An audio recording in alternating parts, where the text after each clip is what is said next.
Okay, let's get started. So, I'm going to do some slides. I'll do a number of things interactively, so basically it will be shown the two. So my name is Geert. You see my email address over there. I do trainings for the PC quite a lot. Excuse me, we can't hear you. Okay. The mic should be on. Is it on? It's green. Yeah, now it's better. Now it's better. More? A little bit louder. Okay.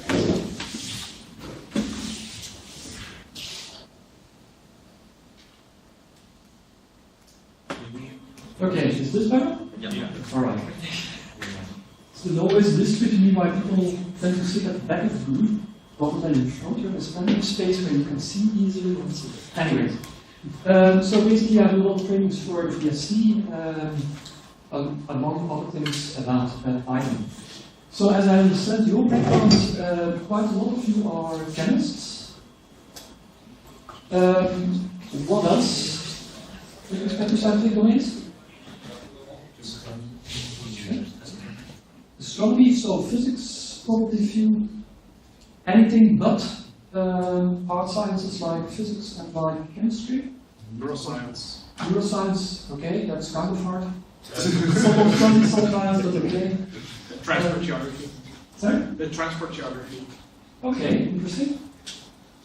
There are some slides about GIS data that I'm not going to do today, but if you're interested in the slide deck. So if you want to do that with Python, you can. Okay, last question by way of preparation. So all of you know how to program. Who has Python experience specifically? Okay, so most of you do, excellent. Other languages, Fortran, C, C++. Very few. What else? Matplotlib, most likely? R and Swift. R and Swift. Okay, let's not talk about Swift. Alright, so that gives me some idea. It's the usual mix, let's put it that way. Okay, but there are not that many Matplotlib people. I'm very surprised. Okay. Anyway, never mind. Let's get started. So, the program for today basically is theoretically starting with numpy, then moving on to scipy, then going to matplotlib. HDF5, pandas, some machine learning with scikit-learn and keras. And if time allows, which it won't, most likely there were two other things which I already forgot. One of them was including libraries written in C, C++, or Fortran into Python modules, whatever. Yeah, I don't think so. That's really a pretty big topic in itself. I need something like 2 hours for that, so we'll see. Anyway, let's get started with numpy. And one of the things I was also asked to do is to talk a little bit about Jupyter notebooks. So basically you can use Python in a number of ways. You can use it of course by writing scripts, executing those scripts on the command line, looking at results and so on. And that's a very nice way of doing things, basically because that's what you do in production.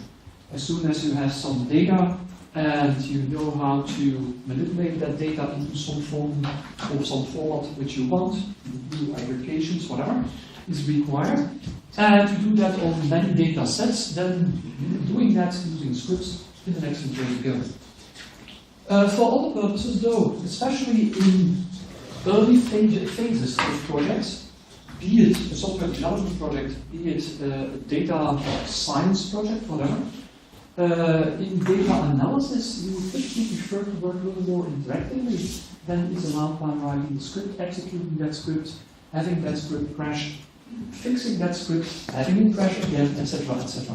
So that cycle basically is a bit annoying if you're in an exploration phase, because then basically you get distracted too much and that doesn't work. So there is another option which is not specific to Python, obviously, for various reasons. But you can use notebooks.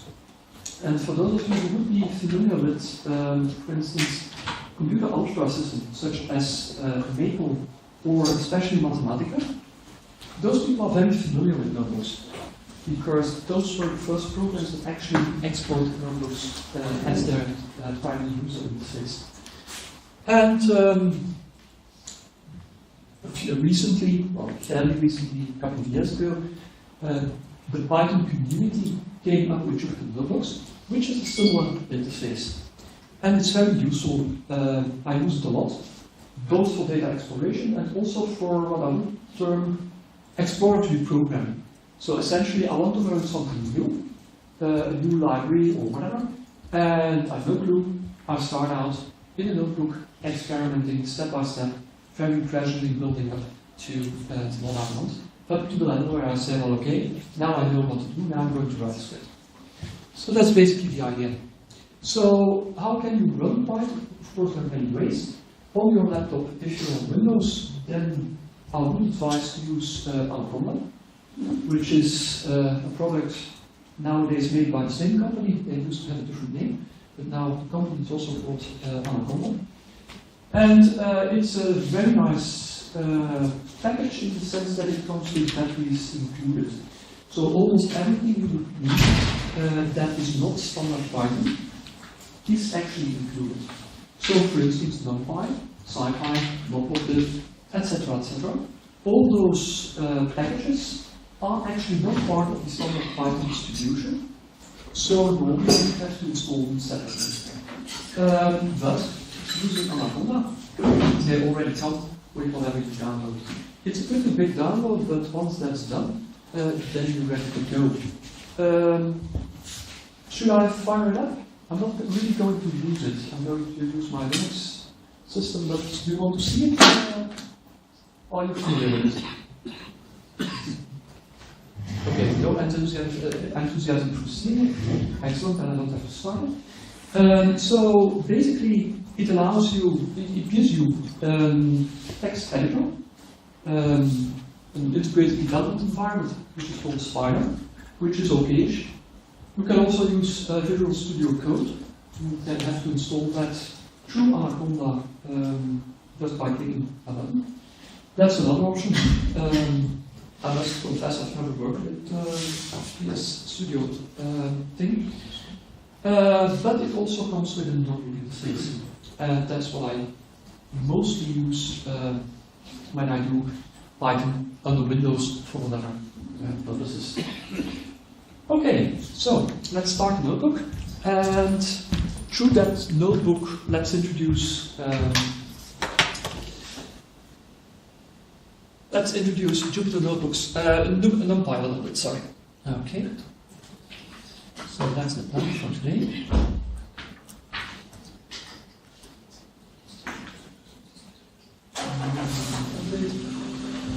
Okay,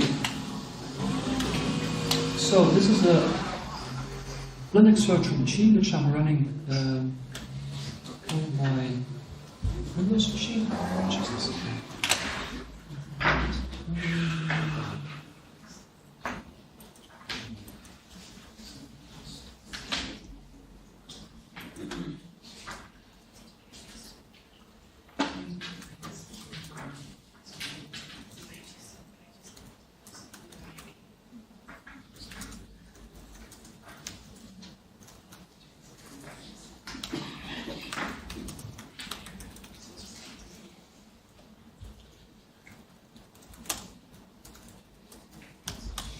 Okay, so when I start with the notebook, my web browser opens, and I get a sort of file browser, if you want. So basically, this is I started in the directory with a lot of subdirectories, which you see here. Actually, this is the training material for all my Python-related training sessions. You can find the whole lot on GitHub. So if you Google for my name and GitHub, then you would see something like training material here, and that's the relevant repository. Now that contains all the training material, so also quite some stuff which is absolutely not related to Python. So the relevant directory here is of course the Python directory.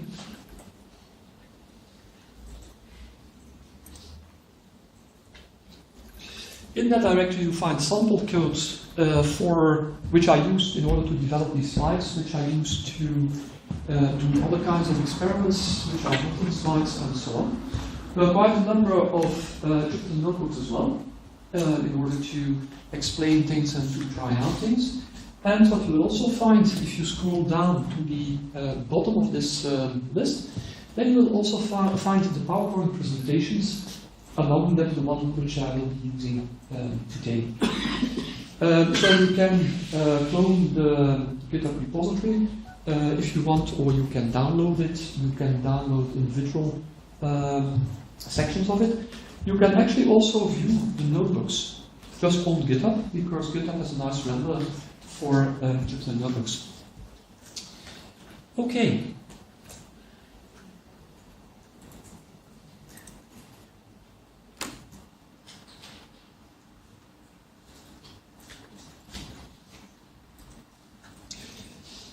So, the first thing I want to do is to create a new notebook. And this is just a file browser kind of thing, as I mentioned. So the interesting thing here is new. And I can create a number of different things. By default, you can create Python 3. I've installed some extras, so you will see some options here, which are not standard. And by the way, I might point out that actually you can use Jupyter notebooks also with R, with Bash if you want to, with Julia and so on. There are quite a number of programming languages that you can actually use from within Jupyter notebooks, if you install the right kernels and so on.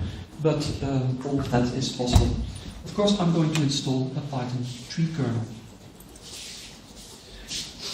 Everything I'm going to say today is about Python 3. Is someone stuck with Python 2 for some good reason? Most likely the best reason is legacy code, but anybody really wonder if it's Python 2? Because if necessary, I can point out differences and things you have to take care of, but if not, then I can just skip that. Anyway, don't start Python 2 projects now, because they have a very limited best buy date. By 2020 somewhere, support for Python 2 is going to vanish. So basically you don't want to be there. Alright, so I've got an empty notebook, which is cute, and a notebook consists of cells. This is a cell, and one of the things you will notice is that it has a sidebar, and the sidebar is colored green. It also has this in something prompt-like kind of thing. Okay, so basically this is where I can execute Python statements.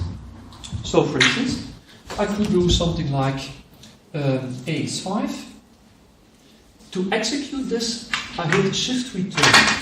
So shift return. Return will give me a new line. Shift return will execute the current cell.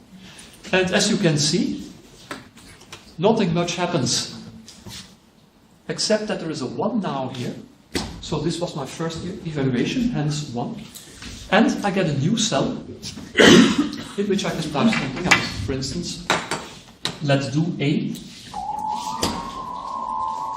plus 5 or plus 10. Okay, now there is a difference. When I evaluated the first cell, you see there was no output, while for the second cell, I actually see the output, so I see the result of the computation. And that's in out part of that particular cell. So currently, my notebook has 3 cells. The first one, second one, and the last one, which is empty. I can revisit previous cells. So for instance, I can say, well, okay, actually, A should not be 5. A should be 13. Okay, so now A is 13. I'll re-evaluate my very complicated computation, and you see that the result is updated. So you can simply select a cell with a mouse and edit it. Now, there is a difference at the moment. I don't know whether you noticed, but this sidebar here now is blue. For those of you who are familiar with the Linux editor Vim, Jupyter notebooks work a little bit along the same lines. So you've got two modes of operation. You've got insert mode and you've got command mode. And if you're in command mode, if I type now, nothing will happen in that cell. So in order to either edit or enter data, a statement in my cell, it must be in insert mode. And you can easily switch between insert mode and command mode. So now in command mode, if I type, nothing is going to happen. How do I get to insert mode? Very simple. I just hit return. Now you see the sidebar has turned green. So a green sidebar means, okay, I'm in edit mode. A blue sidebar means I'm in command mode. Going to command mode, escape key. Sidebar is blue. So let's go to insert mode again. So just return and do something else. For instance, a to the power 2. Okay. There are quite a number of shortcuts. So, for instance, to navigate to cells, you can either just use a mouse, that's one option, or you can use the keyboard. And again, for those familiar with Vim, this will be very recognizable. You go up by hitting K, you go down by hitting J. So basically, I have to be in command mode. I'm now in insert mode, sidebar is green. I hit escape, and I go up by typing K. I go down by typing J. So for those of you who are mouse allergic, this is a nice way of navigating. Of course, you can also use arrow keys. Arrow up would bring you up, and so on. All right. What you can also do is remove cells. If you don't need that cell, then you can just remove it. You can do that in several ways. Either you do that using the edit menu, and then somewhere there is a delete cells. Or what I would personally do is hit D twice in command mode. So sidebar is blue, I'm in command mode. Hitting D twice removes the cell I'm currently on. Okay, so essentially we can do any Python computation which we like. But the power of notebooks is not just as a vehicle for evaluating code, it actually also allows you to annotate things. And you can make nice looking documents from within this interface. For instance, I could give this a title. I can insert a cell above. Again, I can do that from the menu. Insert cell above, which is somewhere.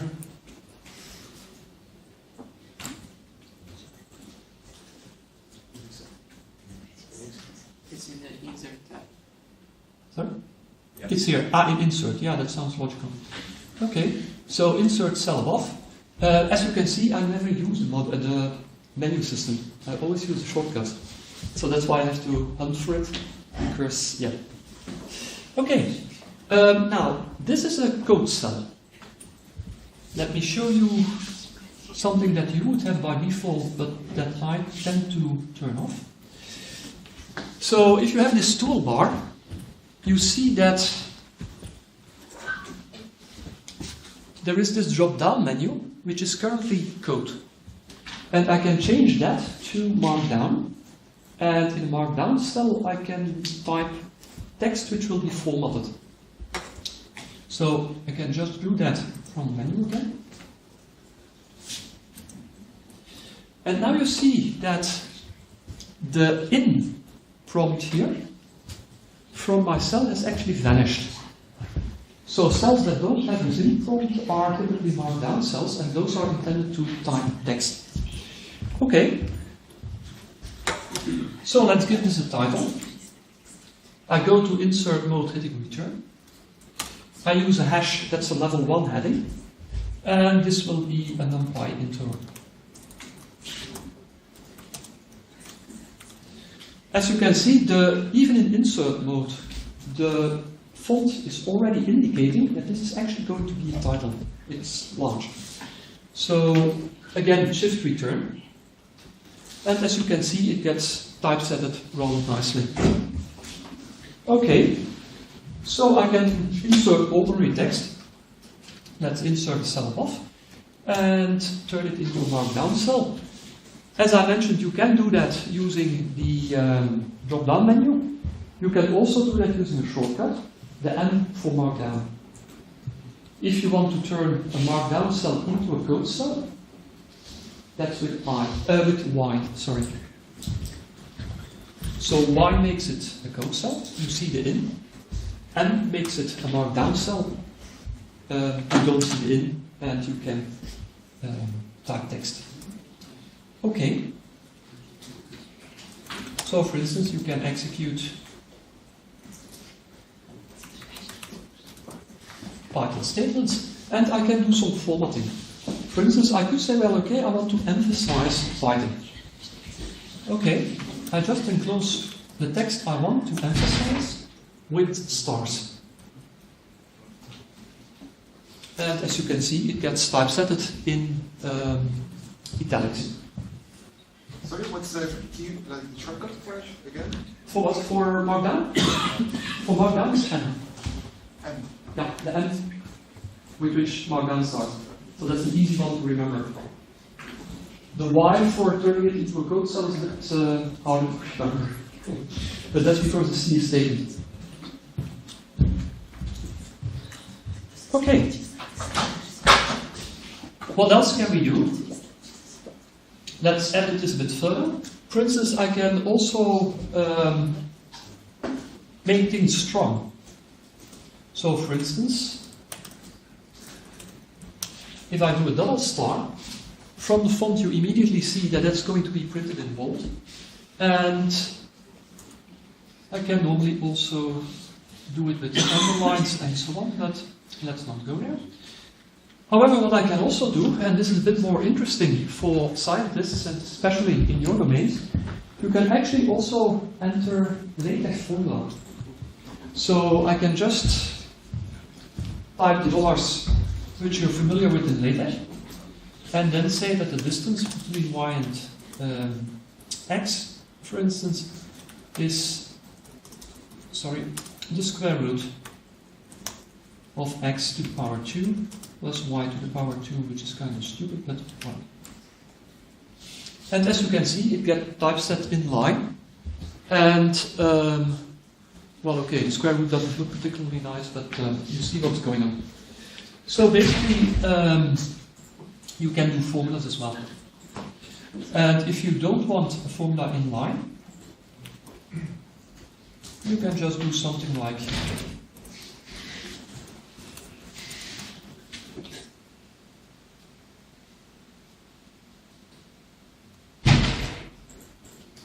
and then you see that you get a centered formula, just like you used to in LaTeX. So many LaTeX things work. Typesetting is reasonable. It's not publication quality, but it's okayish. And it's definitely nice in order to communicate with people. So basically you have an idea about some project. You can prototype that using Python. And you can actually add the mathematics and a whole lot using tutorial notebooks. So you get a coherent story. So that's actually very convenient. Some other markup things. Let me extend that cell again a little bit.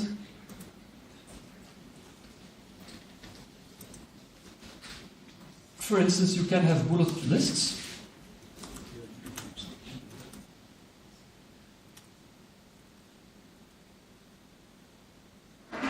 And you can also have numbered lists.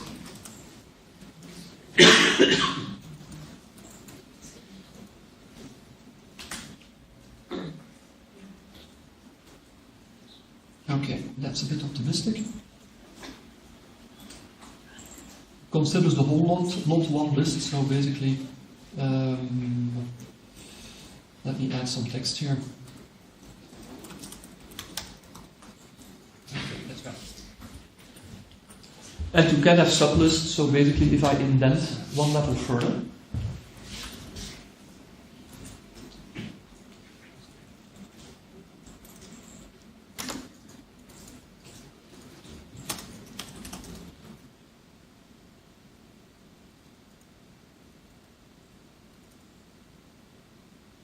then I get, not this time, perhaps it's not happy with the A.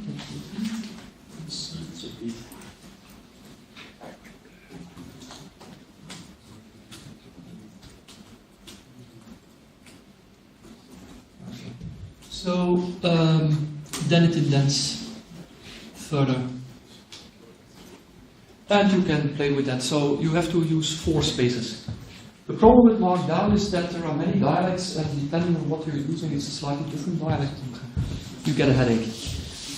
Anyway, so basically, you can also insert links and so on. So it gives you, well, I wouldn't say a rich formatting language, but it's quite okay. For normal communication purposes, it's more than enough. Okay. We'll see some more notebook features later on, but let's turn to numpy. So the shortcuts to insert a cell above and the cell below are A and B respectively. So A for cell above, B for cell below. And that's what I'll always be using, rather than the menus and so on. Okay. So I want a level 2 heading, numpy. So I just use 2 hashes rather than 1. So 1 hash is level 1 heading, 2 hashes is level 2 heading, 3 hashes is level 3 heading, and so on. Perhaps level 4 hashes work. I have no idea. Never tried. Okay. So numpy. Perhaps first a slide with some motivation for why it's a good idea to use numpy.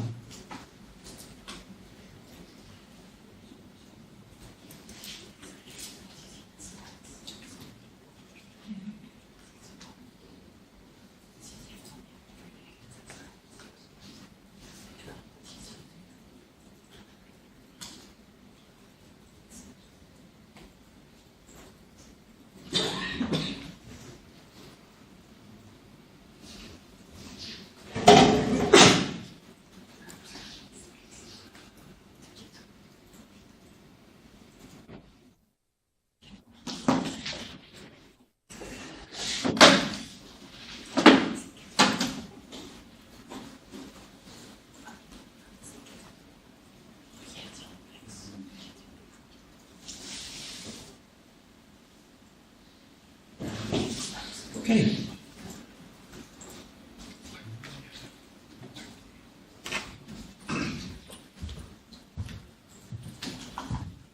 So one of the things you might have noticed, especially if you're used to the execution of compiled languages, such as C, C++, Fortran, and Swift, and more experience with Swift, then you know that those languages, well, the executables they produce, are typically pretty fast when compared to Python. Python is pretty slow. Actually, not to find a point on it, Python is actually very, very, very slow. Even among scripted languages, it doesn't set any records, at least not good ones. So basically, that's something to keep in mind. So using vanilla Python, Python without any, let's say, additional things, for scientific computing is a really, really bad idea. Unless, of course, you don't care. Well, there are circumstances where you don't care about performance. For instance, you have a one-off script. You write something that you need for one data transformation, you need it only once. That means that the critical factor is, okay, how fast can I, as a programmer, write that? Because that's the time that the taxpayer is going to spend on you. On the other hand, if that script would be running for 14 days, then perhaps it might be a better idea to kind of try to speed it up. Of course, if you're prototyping, and especially if your intent is to prototype in Python and then implement in some high-performance language, then again you don't particularly care about performance, because that is a problem for later, and you will fix that at some later point.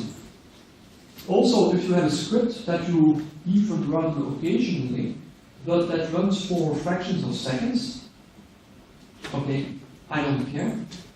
The hour I would spend on optimizing it is probably never, I never get any return on investment of that. If it runs twice a second, that means I would need to run it at least 3,600 times before I get any benefit, so likely not. But for scientific computing, and especially numerically intensive scientific computing, it is definitely a bad idea. So let's quantify what bad means. There are two functions here. The first one just initializes a matrix and with random numbers and distributed between 0 and 1. The second one just computes the matrix product which you're familiar with. So we've got the for loops, triple nested for loop, and here of course is the payload in the inner loop. That's where all the computation time goes. Okay, let's do that for a 500 by 500 matrix, which is not that large, depending on what you're doing.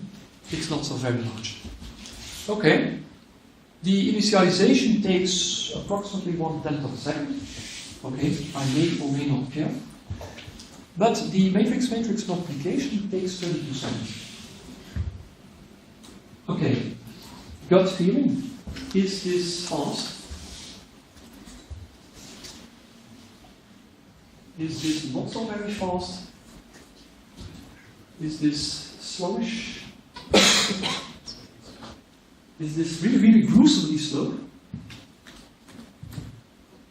Okay, it's really, really gruesomely slow. 32 seconds to multiply a 500 by 500 matrix with another 500 by 500 matrix is really slow. Okay, you can almost do it faster by hand. Oh, not quite. Let's not go there. Anyway, it's really slow. So essentially, how do you know it's slow? Well, just compute. What do you need to do? Essentially, at the end of the day, you've got a triple for loop.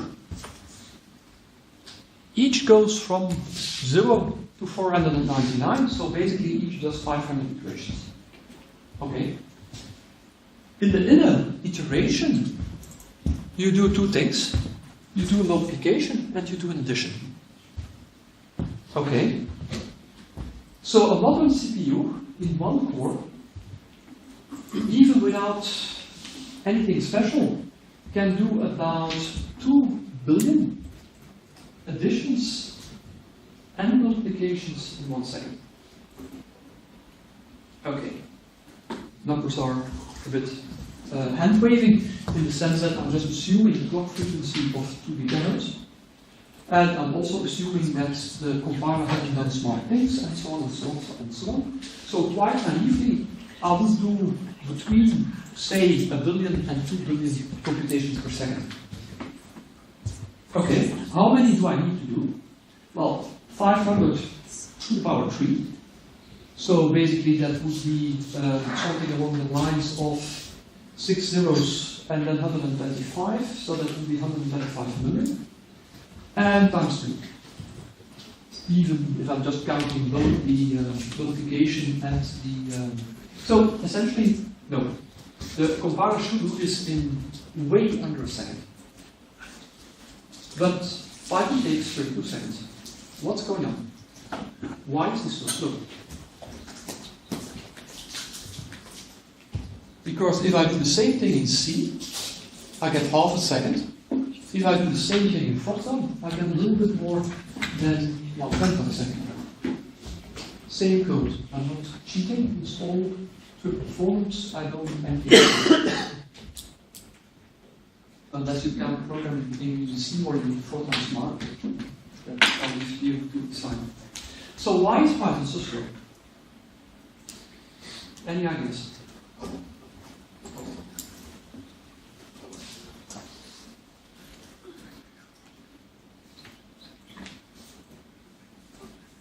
It's just doing those multiplications and additions, yes? And probably because it's dynamically typed. Indeed, it's a dynamically typed language. That's a good remark. And what consequence does that have? Yes. Yes, is a type. Every type. Yeah, indeed.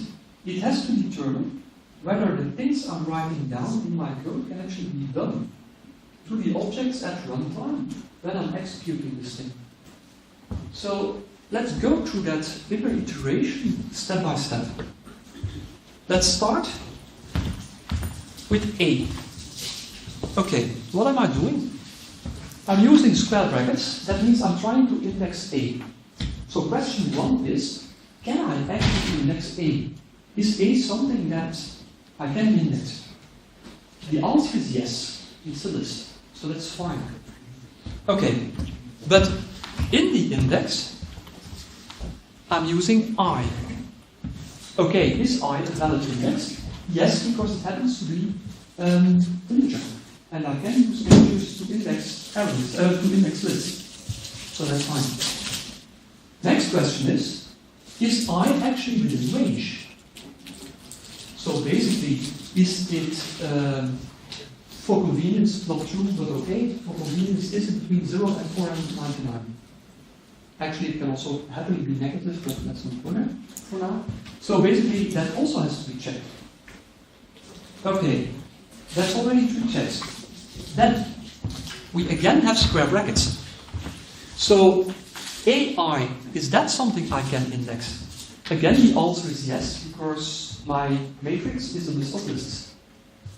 Okay. K, yes, it's an integer. It's within range. Alright, I've answered 6 questions just to get this number here. I've got to do the same thing for B. And then I have to check whether the A thing and the B thing can actually be multiplied. Then I have to check. I have to get the value, well, the value of C, because actually this is the plus equals. So again, 6 questions. And then I have to check whether I can actually add C to my product. And then I need to store the world. So basically, an enormous amount of type checking is going on under the hood. And gives you this very interesting performance number. Okay. Now, of course, I've been deceiving you in the sense that, from language point of view, I have been using the term matrix for A, B, and C. And when you think matrix, you think something that's contiguous in memory and so on and so on. But of course, for lists in Python, that is definitely not true. So obviously, I've been deceiving you just by calling that list of lists a matrix. So the bottom line is, in fact, that the data representation channel, so essentially my list of lists of matrices, is a really bad one. So the answer is quite simple. You use that data structure. And that's where numpy comes in. So numpy is a library, and it defines a number of data structures. Primary ones are ND arrays, so multi-dimensional arrays, and a number of algorithms. So, for instance, when you have those fast arrays, then you can do matrix operations. So basically, that is the classical linear algebra operations, like adding matrices, adding vectors, multiplying a matrix by a vector, multiplying matrices, etc., etc., etc. So that's what I mean by BLAS-like operations. Then more interesting linear algebra, like for instance inverting a matrix, computing the determinant, and so on. Computing eigenvalues, eigenvectors, that kind of stuff. Fast Fourier transform is also in this library. And then a lot of mathematical functions, much more than you find in the hard module of Python itself. You would also gain from using numpy array, because also it's faster than what it comes to Python, especially if you need to generate an array of random numbers, then definitely do that using numpy library. And there's some simple statistics, and when I mean simple statistics, I mean simple statistics from my point of view, and I'm really not a statistician. So statisticians would just start laughing when they see these statistics, possibilities of numpy. Not much better packages for that. Okay, so how do we use numpy? Let's switch back to, no, let's not do that. Let's rewrite our previous code in using numpy. Well, initialization is actually quite simple. We just use numpy, the random library, uniform distribution between 0 and 1, and I want the n by n two-dimensional array. So that was simple. I had something like 5 lines of code, now it's 1. So, the second is a matrix-matrix multiplication. And here we can just use A and B. So the add operator has been added to Python 3.5. And you can use it to multiply arrays which are defined in the Python standard library, which you probably don't use. And you can also use them for numpy, and that's definitely a very good idea. Okay, so if you time that, then you see that now numpy is actually down to less than 1/10 per second. So that's actually quite good. So this is the table. We came from 32 seconds, and we went down to 77 milliseconds. So essentially, that's a 400 times speedup.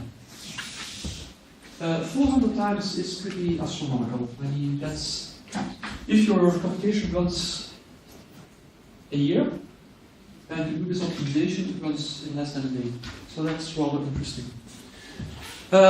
Of course, given that I'm a bit of a Fortran fan, this is not really fair, this comparison here, between NumPy and Fortran. Because as I mentioned, I didn't cheat in Fortran, so basically I just did a naive tree-loop matrix multiplication. And Python is doing, so NumPy is doing something much smarter. So it's using the BLAS library, basically the algebra subsystem, which is a library for instance, matrix multiplication and other basic matrix operations.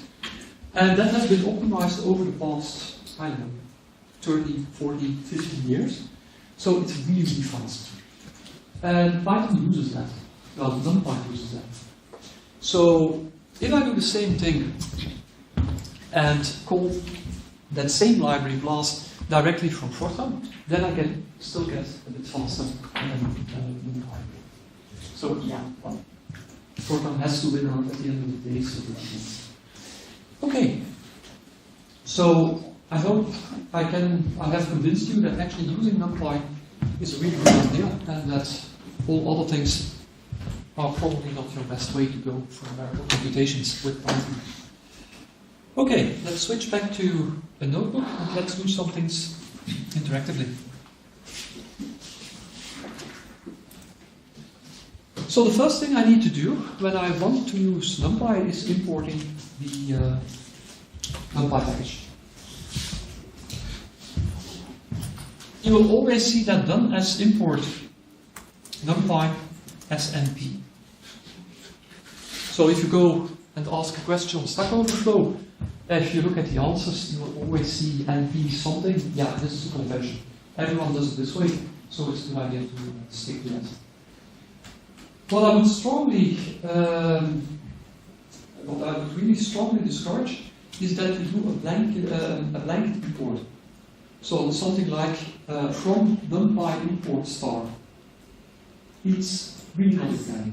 It's never a good idea. And with numpy, it's not a good idea either. Of course, I can imagine that you would prefer to write sin rather than np, or sin for the silence function. But then again, just from numpy import sim will also work. And then you don't need your namespace with all kinds of. Because the numpy module is really rich, so if you go blank import, you get a mess. And actually conflict, because some things of Python will be superseded by numpy stuff, which you probably don't want. Okay, so let's create an array. Let's make x. And there are many functions in order to create arrays. The very simple one is just array. And that will take a list and turn that into a numpy array. For small factors, small integers, that can be useful. In general, it's not what you do, because essentially, if it's so small that you can just type all the numbers, yeah, then what's the point of using numpy? So basically, you can use pen and paper to do the thing, because it's almost the same. Anyway, but let's make an array. And let's first do a one-dimensional one. So for instance, -3, 5,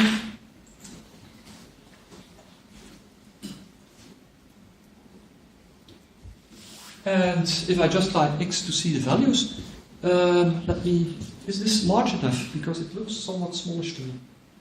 Let me perhaps increase the font size a bit. That might also. Okay.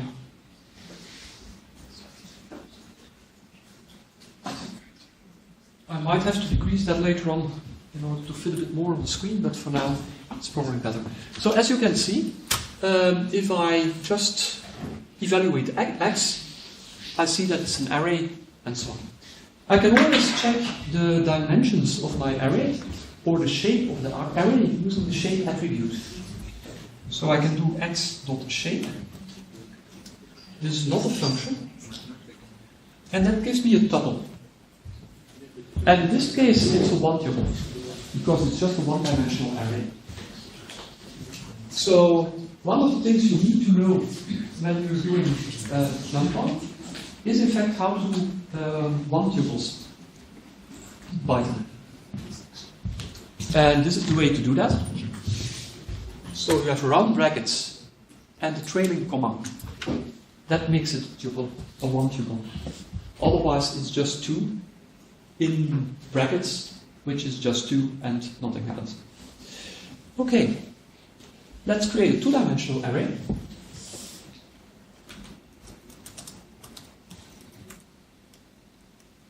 You can probably already guess how that's going to work. That will be a list of lists. So, for instance, -1, 2.0, that's the first row. So the first list is the first row, second is second row, etc., etc. And then we've got, whatever, -5, 13, okay. So if I evaluate A, you see that you get a matrix-like representation of your two-dimensional array. And you can go to any number of dimensions you want. So essentially, numpy arrays can be any number, any rank you want. Okay, let's check the shape of A. This is a true two-dimensional array, so we would expect a tuple as a shape. And indeed, we get 2 and 2 as dimensions in rows and columns. So this would be the number of rows, that's the number of columns. Okay. Now I could multiply a by x.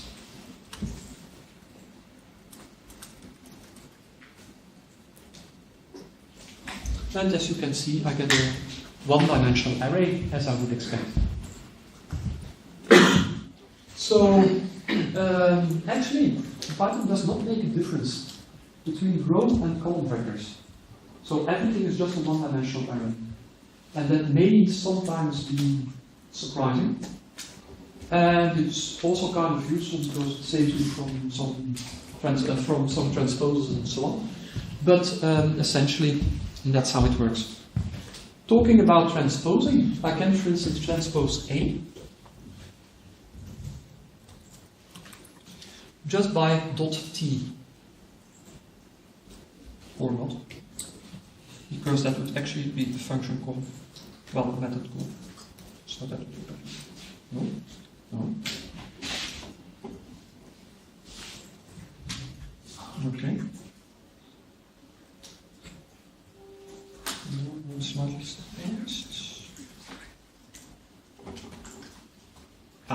Capital T. Okay, so what else can we do? Let's construct some more matrices.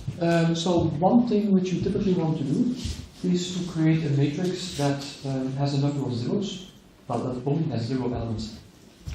So for instance, B would be NP zeros. And then I need to set the dimensions. For instance, let's make this a 3x4 array. So 3 rows, 4 columns. So I've just specified the tuple for the shape.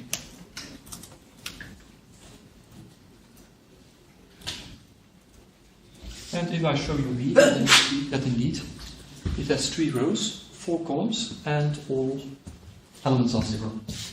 And there are similar functions. For instance, there's also once.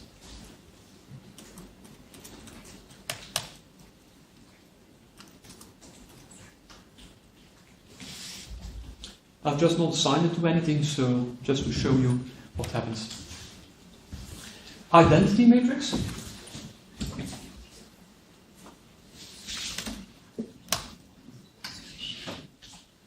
So this would give me a 3x3 identity matrix. Especially if I add NP in front of it. Otherwise, it just gives me an unknown function. So note that I don't have to specify the dimension as such. I just need to say how many rows I want, and it automatically creates square matrix. Okay. Another way to create matrices, and this is something we would do much more often, is by defining ranges. So you already know ranges from Python itself, and you would set the initial value, a final value, and a step value. And the semantics is of the range function in Python is that suppose I do 1, 5, let's assume step size 1. Then, of course, I would have a range of 1, 2, 3, and 4. So 5 is not included. So that's the semantics of range in Python. Okay. The same thing for numpy. Numpy has a range-like function which is called a range. And the semantics is just the same. So I can do np, a range.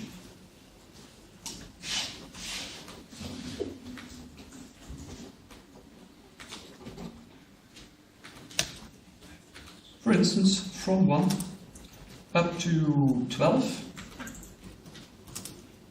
And I need to specify, or I don't specify the dimensions. And as you can see, I just get a one-dimensional array. I can reshape it.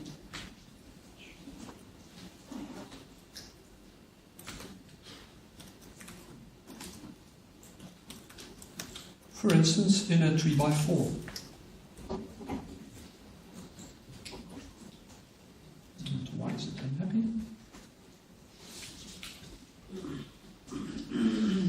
Yes, of course, because it's size 11. So, as I mentioned, range and arrange share the same semantics.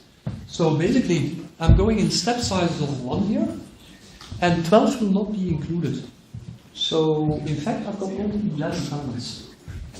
So if I want 12, actually have to go up to 13. And let me also explicitly, because you usually do that, explicitly specify the delta, which would be 1 in this case. And then you see that I can reshape my one-dimensional array into a two-dimensional. Okay. So basically, to do reshape, the product of my shape must of course be the same as the product of the shape of the original one. I need the same number of elements. If that does not work, then... Okay, so this can sometimes be a little bit cumbersome, and there's a small trick. So what I can also do, by the way, another notebook trick, I can copy and paste cells. So if I'm in command mode, I can just press C for copy, and then V for paste. So it's the same thing as under Windows, but without the control key. So what I can do is, for one dimension, I can specify -1. And if I do that, Python figures out, well, NumPy figures out the right thing. So given that my first shape, my first dimension is 3, that the original is 12, the number of columns must be 4. There's no alternative. So there's also no reason why why NumPy couldn't figure that out. And it will figure it out if you put -1. So similarly, if I say, well, okay, I want 4 columns, but I'm too lazy to compute the number of rows, I can actually do the same thing. And just replace it 3 by -1. And I get the same thing. Of course, you can have only -1 in your reshape argument, because otherwise Python will not be able to figure it out. So, and you can play this game in any dimensions you want. So, a range is useful, but slightly dangerous because of its semantics. So it has the same semantics as a range function in Python. So the stop value is not included. Okay. But this should actually trigger a warning flag in you. Why would you be suspicious of that? The stop value is not included. What does that imply?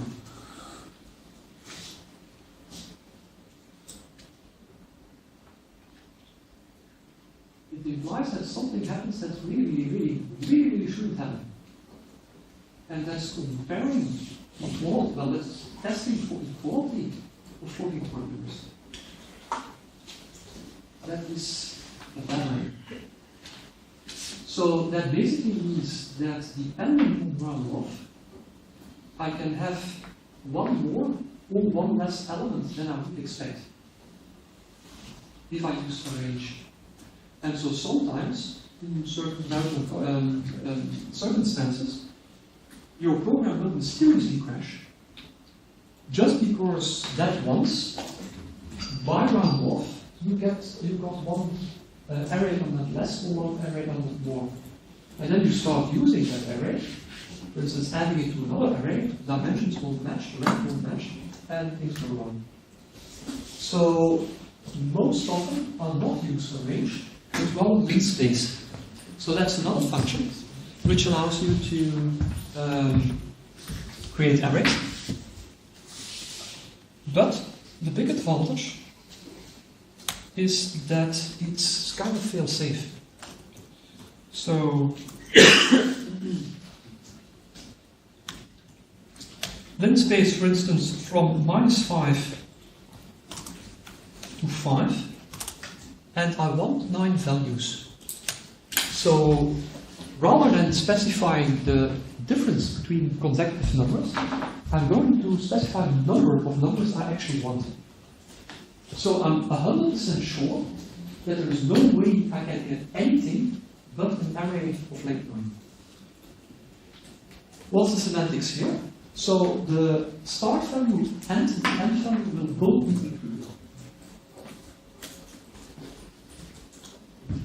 Very often this makes a lot more sense than a range. And as you can see, I get the expected values. So typically when I want to plot some functions in with numpy and matplotlib, then I'll define the x-axis arguments, well the x basically with linspace, so that I'm quite sure how many I have, etc. etc. That makes life a lot easier.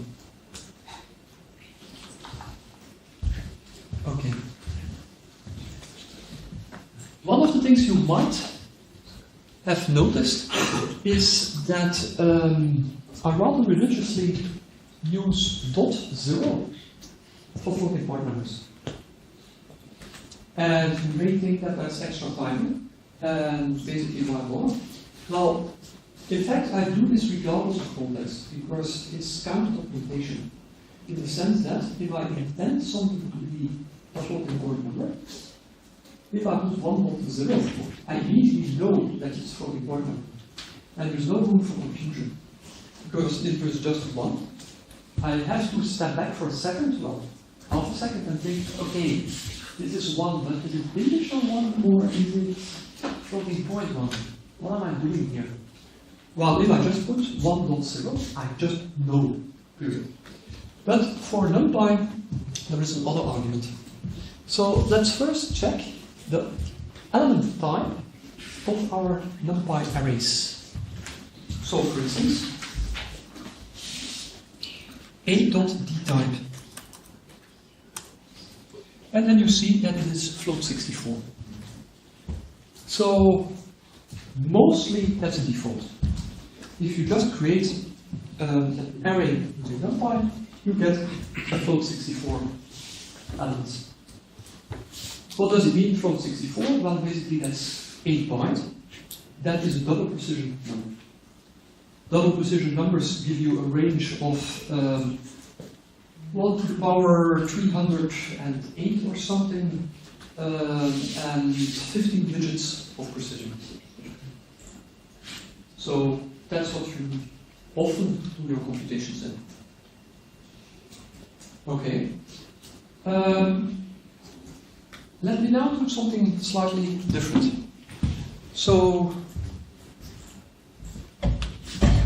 let's now create B, and let's just use a range. I start from 1, I go to 13, and I go in increments of 1. So it's the same thing as before.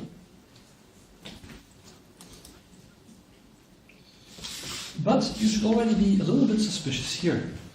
Because if you look at the output, you see that in fact there is no decimal dot.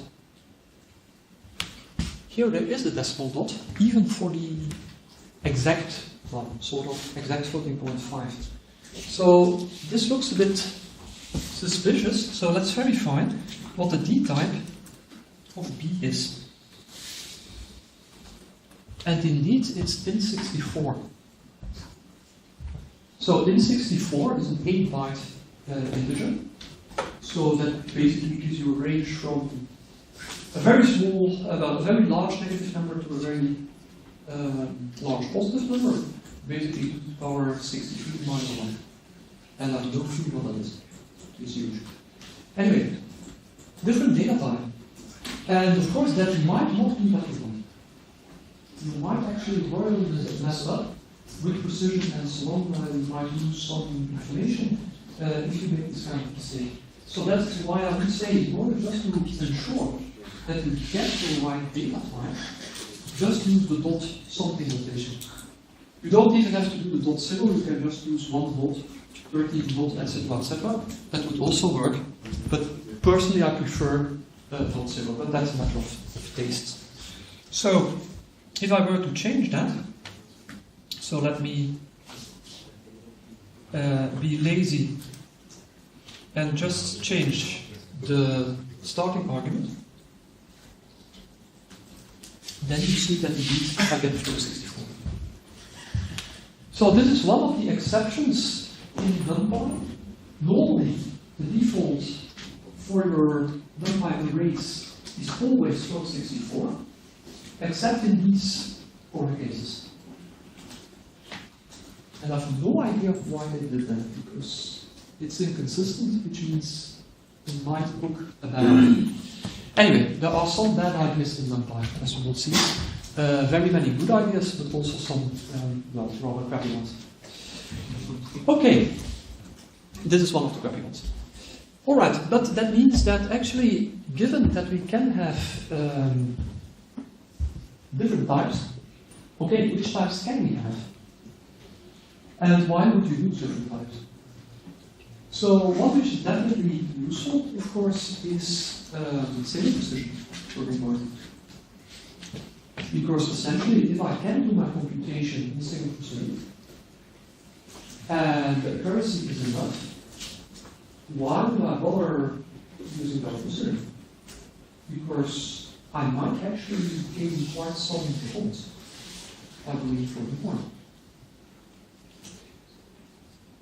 If I'm very lucky, I can do twice as many floating point computations in single precision than I can in double precision. So that speeds up my program. That's one reason. The other reason is, of course, pretty trivial.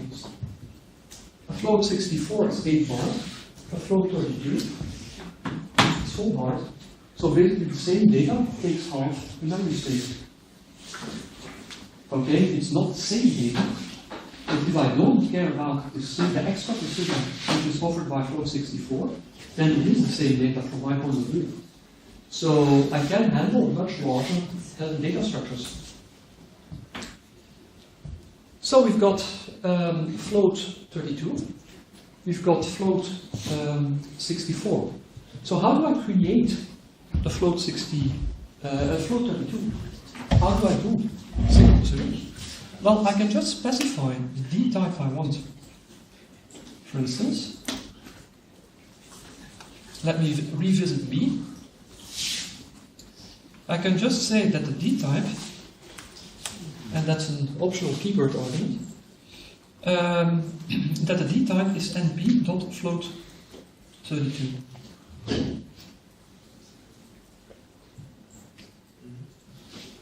And as you can see now, the D type is indeed float32. Okay, what other floats do we have? Well, there is nowadays also float 16, so that's actually half precision floating point. Don't use that on CPUs, it's going to be slow. But of course it's rather useful on GPUs, that's why we introduce it. There is also a larger float type. If I research float 69, no, it's 69. 96, sorry. Somewhat dyslexic with respect to numbers. So it is 96, and that's extended precision. So you use 12 bytes in order to represent your floating point number, and that gives you 17 digits of precision. And much larger exponents, which no one really cares about, but it gives you 7 digits of precision. I'd say don't bother. Because basically it's only 2 digits more than the precision in float 64. And it will be slow. Because basically the hardware is not going to be optimized for extended precision computations. So you lose performance. If you really need the difference between 15 significant digits and 17 significant digits, it probably means that the algorithm the numerical algorithm you're using is not the appropriate one. And then it's better to retake the mathematics of the whole thing, rather than trying to get around with extended precision. Okay, so all CPU's relevant types, float 32, float 64. If data comes or goes to comes from or goes to GPUs, then float 16, that might be quite interesting. Okay, what else? Complex numbers. As you know, complex numbers are first-class citizens in Python. Python just supports complex computations out of the box, and so does NumPy. So we've got complex 128, that would be double precision complex, and we've got complex 64, that would be single precision complex. So that's a nice source of confusion. You might be tricked into thinking that complex 64 is in fact double precision. No, it's using 8 bytes to store a complex number. So it uses 4 bytes for the real part, 4 bytes for the imaginary part, so single precision. So again, those are the relevant types for complex. You also have extended complex, but by the same token, yeah, don't bother with it. I don't think you have a complex 32. So basically, I don't think that exists. Okay, so that's all there is for floating point for Python choice. However, we've already seen that NumPy arrays can actually also handle integers. And we see int 64. And there the story is a bit annoying, in the sense that what default is for integer arrays is not really specified. Well, it is specified, but in a somewhat annoying way. Normally, if you're working on a 32-bit platform, probably not, because almost everything nowadays is 64-bit CPUs, then the default for integer would be int 32. On the 64-bit platform, it would be int 64. So for me, it's int 64. Normally, for all of you as well. So that means that for integer, I would actually specify which integer I want. Because I might get out of range, and that's a bit, well, that's buggy, and it may crash and so on. So what does not happen, if you compare to Python? So for Python 3, integers are actually unbounded. I can happily keep on adding 1 to the integer, and I'll just get a bigger integer until I completely fill up and run my computer and everything crashes and so on. But there is no upper limit. So that's the difference with NumPy, because you've only got 64 bits to store your integer. Under normal circumstances, that does not matter. But of course, you can get very interesting behavior when you try to assign a Python integer that has grown above 2 to the power 63 minus 1, and you try to assign that to a NumPy integer in 64, then things get interesting. Because obviously you can't store it, so you get all kinds of weird behavior. But okay, normally you shouldn't be bitten by that, because I don't think many people have integers that are larger than 2 to the power 63, so I don't think it matters too much. But it's something to keep in mind anyway. Alright, so int 64, int 32, int 16, int 8. So why would int 8 be useful? Well, actually it is, for instance, for signal processing. So if you think of, for instance, sound. Bad quality sound is encoded with 8 bits. And so to represent such a signal, for instance from a WAV file, you can just use int 8. And also, if you think at color spaces, like for instance RGB, there's also values between 0 and 255. So again, an int 8 or better, a uint, unsigned integer, 8-bit, is actually a very appropriate data format for that. Because again, suppose I have huge integers, and I'm just using default integers, that would be per pixel 3 integers, at least. So 3 64-bit integers, while I can actually represent that same information with 3 8-bit unsigned integers. Okay, that's much less data by a factor of 8. So it's a very useful data type. So for integers, you have signed integers. For instance, an int 8 would go from -128 to 127. And you have a new int 8, and that would go from 0 to 255.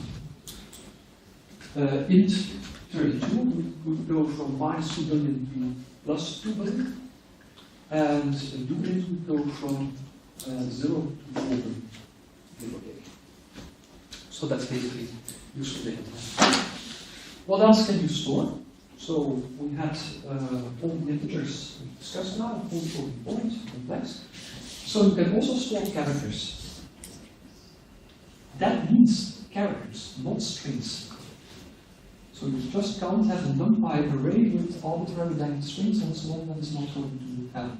You can have character arrays, and that may make sense. In some circumstances, in some domains, probably not much room. I'm trying to think whether I ever use numpy array with characters, and I do not know. You can also have Boolean values that may sometimes be. So those are the data types. Easy.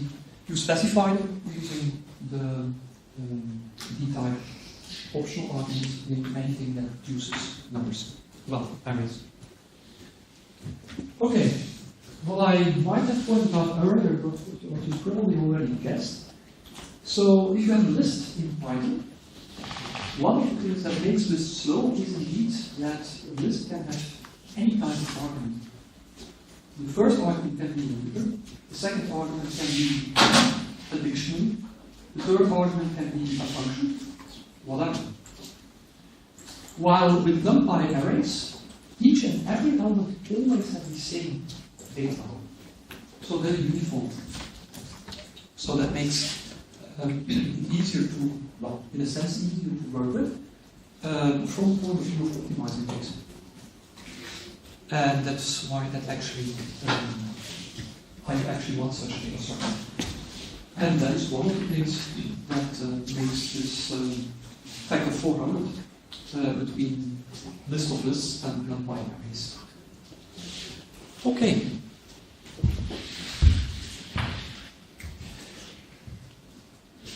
Talking about representing things, so one of the other differences between list of lists and a numpy array is that the array data will be contiguous in memory. So if you would have a look at the memory of your computer, all members of the array will be one after the other, consecutive in memory, from the start to the end. There are no gaps. Data is not scattered around in different places in memory. That's absolutely not the case with list of lists, or with lists in general. The elements of lists can be anywhere, because it's a very dynamic data structure, so nobody knows. It's just somewhere. Okay? Why do you care? Well, you actually do care quite a lot, because you might think that scientific computations are bound by the number of operations, numerical operations you can do per second. But very often that's not the case. Very often your bottleneck is essentially getting data from memory to the CPU and vice versa. So it's data transfer.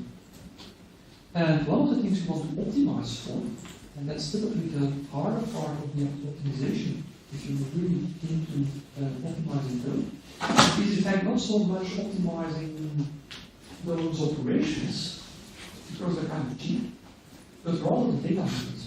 Trying to get as much data as efficiently as possible from the run into your CPU so that it can compute it. To give you some idea, I already mentioned that it takes essentially one cycle, so that is 1/2 billion seconds to do a multiplication or an addition. It's not quite true, but if you do a lot of them in a row, it's on average true. Okay, how long does it take to get something from run into your CPU? Fetch a number from run into the CPU. How many additions or multiplications can you do in the same time? Any idea?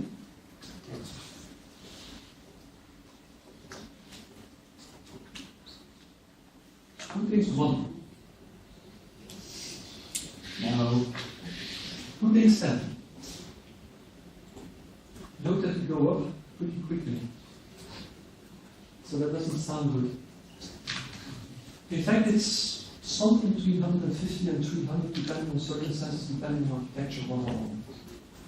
So that basically means that you can do an awful lot of computations while data is slowly transported from the memory to the CPU.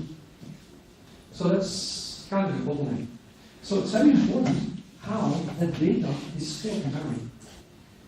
Because the nice thing is, I mean, CPU manufacturers know this, they try to get things to mitigate this. And one of the things that happens is that if you ask for one floating point number, it's not one floating point number which goes from run to the CPU. It's actually more. It's actually 8 double precision numbers which you fetch in one operation. And those are just consecutive memory locations. Okay.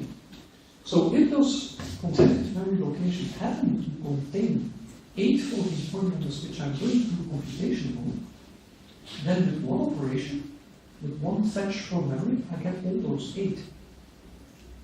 That is nice because that means a considerable speed up. There is also something more. If the CPU notices, and that happens at runtime, that's only very partially under your control.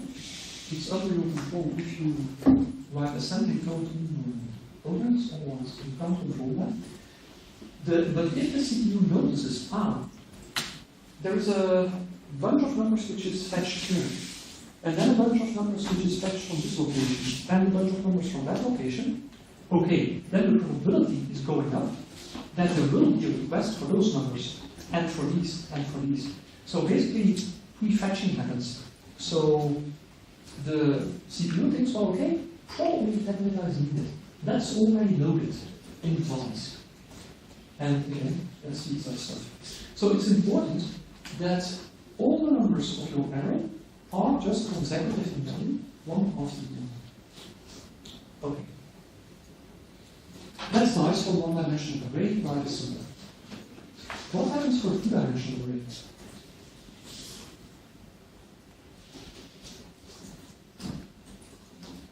Yeah, it's not. It's also one after the other in memory, but in which order? How do we do that? Because you've essentially two options.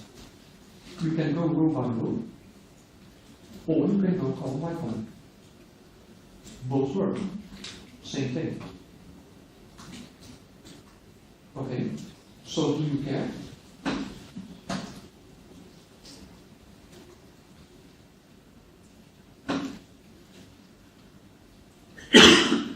Yes, you do.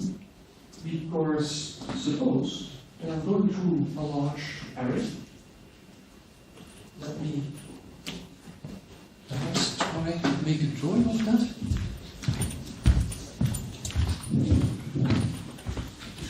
This seems to be very ordinary one. Just kind of reassuring. That one looks too sophisticated. Okay, so this is my two-dimensional array. And I'm just going to represent it in 2 dimensions. Now, of course, in memory, in memory, it's just a sequence of stuff. You don't have this 2-dimensional thing. So in memory, I can either, let me number this, etc. So I can either do 1, 4, 5, 9, so row by row, or I could do column by column. So I go 1, 5, 9, and then whatever. And then the next column, which would be 2, 6, etc., etc. So I have a choice. Okay. Now, think back to what I said about thinking of executive memory and whole fetching in one operation.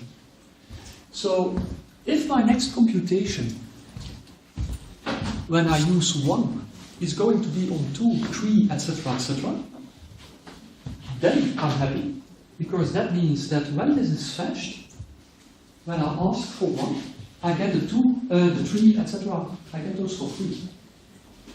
They will be already transported. Now, if the next operation is not going to be on 1 but on 5, then the probability that when I ask for 1, that I already get 5 is very low. I mean, that depends on the dimensions of my array, but for a somewhat large array, that probability is absolutely 0. I mean, there's no chance that you'll get the next number which you require. So basically, that means that you need to know the layout of your array in memory in order to do these things efficiently. For those switching from Fortran to C, you're familiar with that. So C, C++, Java, Python, etc., etc. Use the row-wise storage invention. Fortran, MATLAB, I think are, I'm not 100% sure, but I think so. They use the column-wise convention. So that's already interesting, because that means if you're translating an algebra, for instance from MATLAB or from R to Python, you might want to reverse the order of your loops. If you have loops in the first place, probably you shouldn't have. But anyway, what do I mean? Well,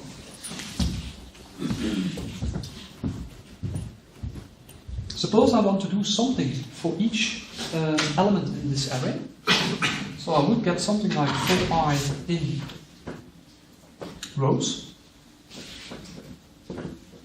for j in columns.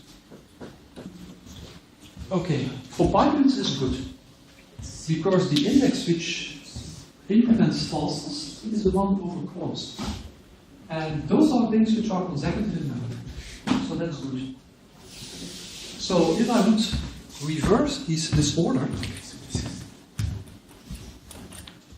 I would go first over the columns and then over the rows. Then for Python this is not good, because basically then I'm jumping around in memory. And that takes extra time, so my program will be slow. Now, if, for instance, Fortran, MATLAB, or whatever uses a different storage scheme, and you translate to Python, then you have to keep that in mind, because you have to change loop order from MATLAB to Python to do things optimally in Python. Of course, always check for performance things. Don't try to optimize by hand, always profile and so on. Do measurements in order to see what's going on.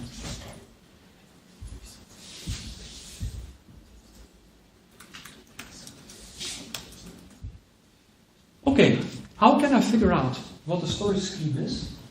Well, I can use stripes. So, let me define an array.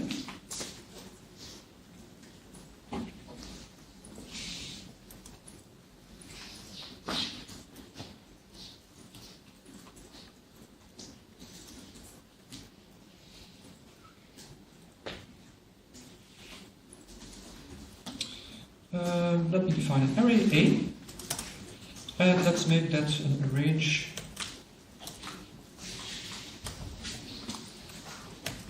Let's start by 1, go to 13, increment of 1, reshape 2, 3, minus 1. Okay. Stride.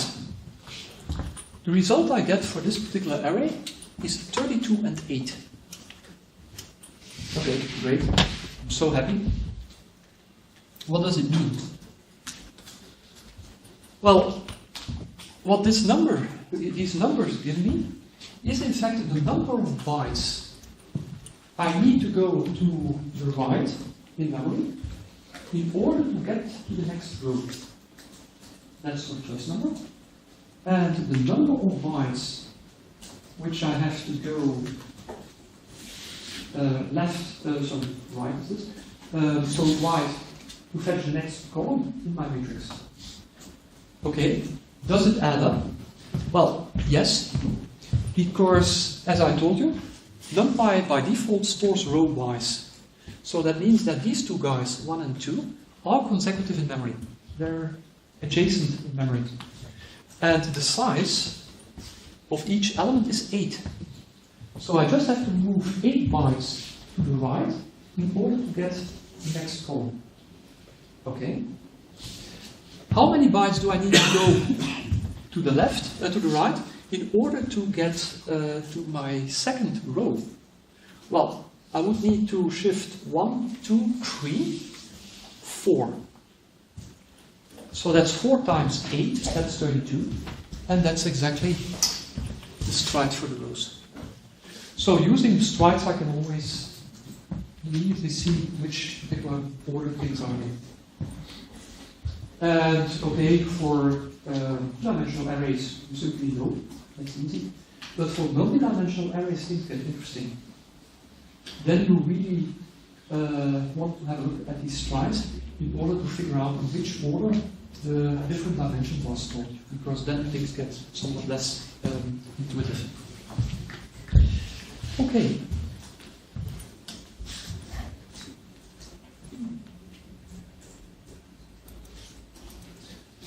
What can I do with matrices? Well, we've already seen we can multiply a matrix with a vector or a matrix with a matrix simply with the add operation. What else can we do? Well, we can do element-wise computations. So, for instance, I can multiply each element of A by 2.5. I'll just do that 2.5A.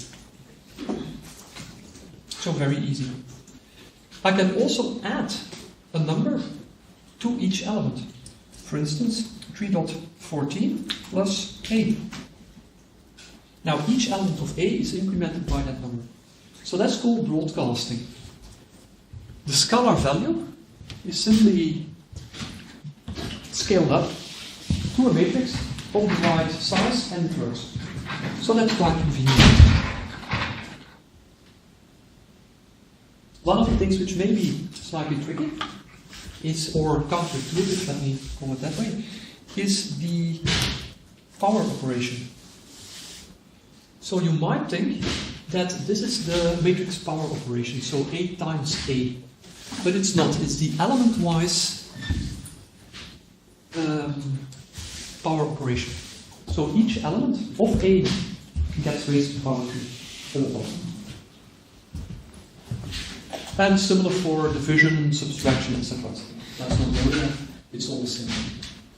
Okay, now let's create another array of the same dimensions, of the same shape. So let's say E, this NP range, and now I go from 0 to, no, from 0, from 15 to 28-ish, 1, and I want to reshape that into 3 minus 1. And then did not do the right thing. 13, so no, that's not what I want. So let's make that 27. That's why I really dislike arrange, because you have to do it right and so on and so on. Okay, so now I can just add A and B.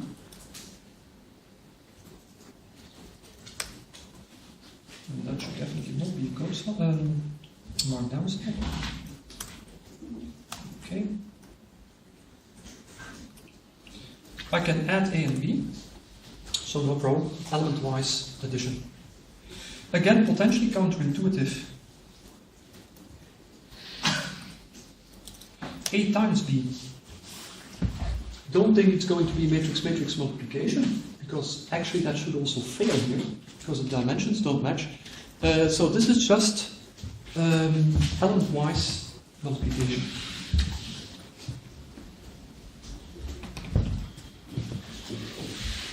Okay. What else can you do? So for square matrices, you can also do the trace.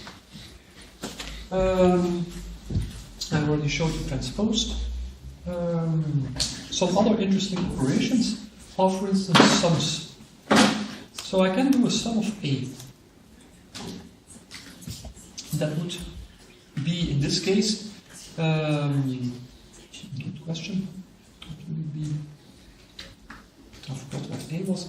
I think it's it's a column-wise sum.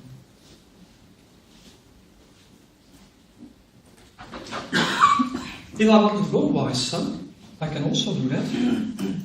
So then I just do sum, and I specify axis equal to 1.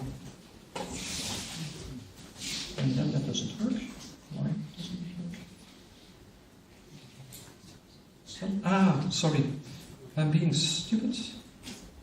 What I mean is, of course, the numpy sum.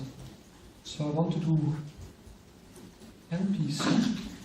And then, because I was already a bit surprised, this would be better.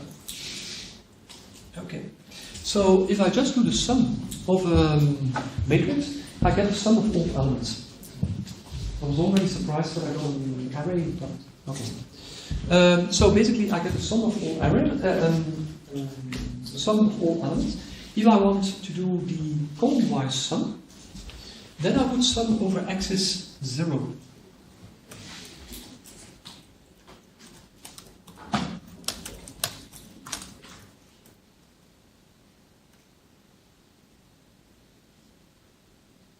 Then I don't get what I want. Yeah, if I use capital A, that would help a lot. Okay, so I've got indeed a length 4 array, so that was all the old code. If I want to do that row-wise, I'm using axis 1.